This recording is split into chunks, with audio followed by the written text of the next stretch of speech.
నిన్న మాజీ మంత్రి శ్రీమతి విడుదల రజనీ గారి మీద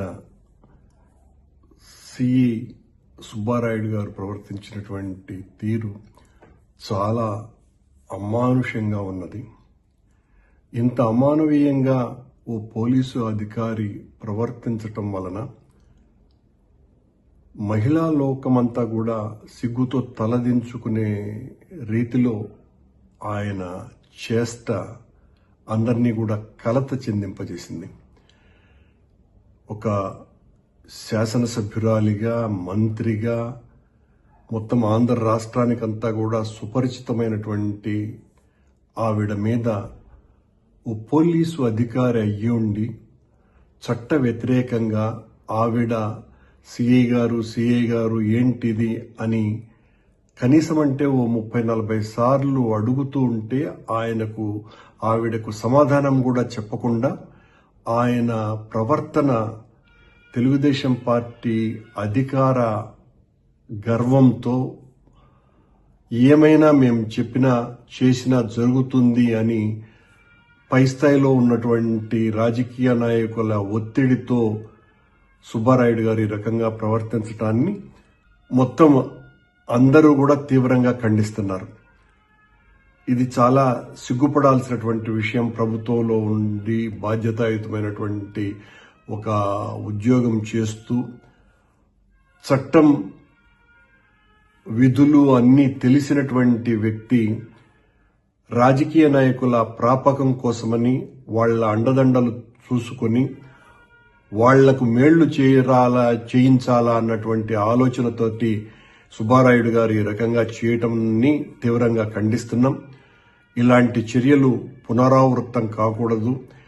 ఇవన్నీ కూడా రెడ్ బుక్ రాజ్యాంగంలో భాగమనే ఖచ్చితంగా అనుకోవాల్సినటువంటి పరిస్థితి. లేకపోతే ఒక మాజీ మంత్రి గారి మీద, అందులోనూ ఒక బీసీ మహిళ మీద ఓ చిన్న స్థాయి పోలీసు అధికారి అయినటువంటి సుబ్బారాయుడు గారు కారు దగ్గర ఆయన ప్రవర్తన కూడా ఎంత అనుచితంగా ఉన్నది.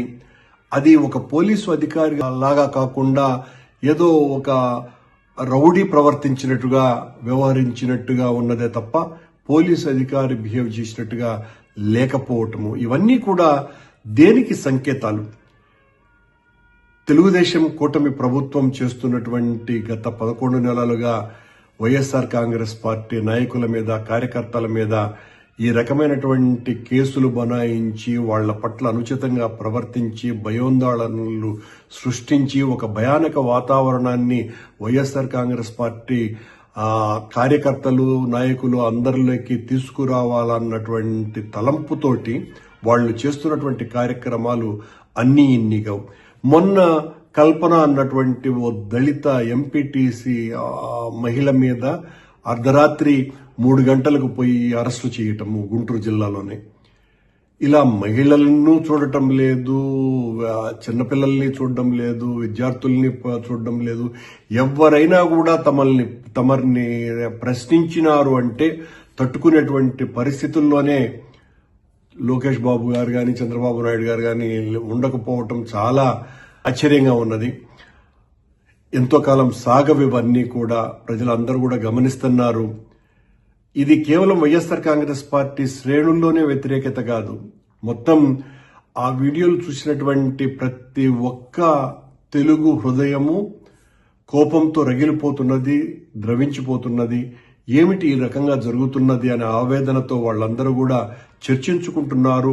ఈ రకమైనటువంటి కార్యక్రమాలు చేష్టల వలన కూటమి ప్రభుత్వానికే నష్టం తప్ప మాకొచ్చేటువంటి నష్టం ఏమీ లేదు. ఇలాంటివన్నీ కూడా తట్టుకొని నిలబడే మేము పార్టీని నడపాలా అని నిశ్చయించుకున్నాం. మీ అగత్యాలని, అఘాయిత్యాలని, ప్రజా వ్యతిరేక చర్యల్ని నిరంతరం వ్యతిరేకిస్తూ, పోరాటం చేస్తూ, ఉద్యమాలు నిర్మిస్తూ తెలుగుదేశం పార్టీ ప్రభుత్వం ప్రజలకు ఇచ్చినటువంటి వాగ్దానాలను నెరవేర్చడానికి, ప్రభుత్వం మీద ఒత్తిడి తేవటానికి ఎన్ని విధాలైనటువంటి ప్రయత్నాలు చేయాలనో అన్ని విధాలుగా చేస్తామని, సుబ్బారాయుడు గారు లాంటి పోలీసు అధికారుల వలన మొత్తం పోలీసు వ్యవస్థకే మచ్చ వచ్చే విధంగా వ్యవహరించవద్దని పై పోలీసు అధికారులకు కింది స్థాయి పోలీసు ఉద్యోగులకు తెలియజేస్తూ ఈ కింది స్థాయి పోలీసులు ఈ రకంగా వ్యవహరించినప్పుడు పై స్థాయి వాళ్ళ మీద తగిన చర్యలు